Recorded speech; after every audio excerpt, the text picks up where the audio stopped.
Sizi en kuytu köşelere saklanın be çocuklar.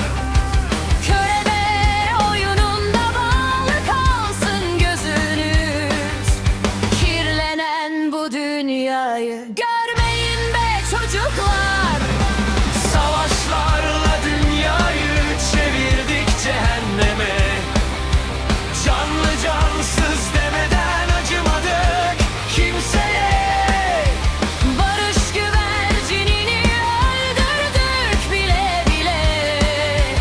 Bizlere benzeyerek büyümeyin çocuklar.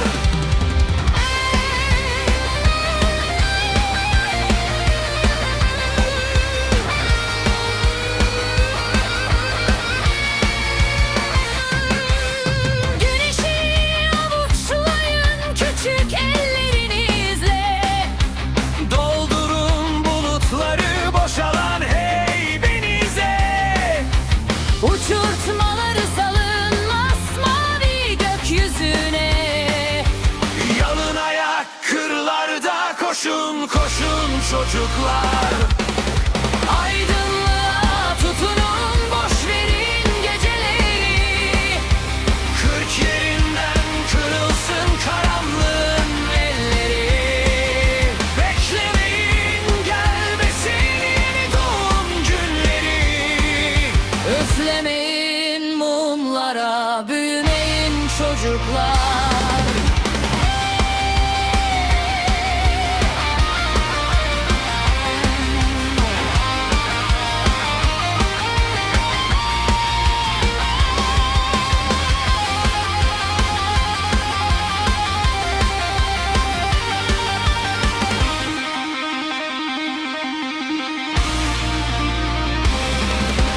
Savaşlarla dünyayı çevirdik cehenneme.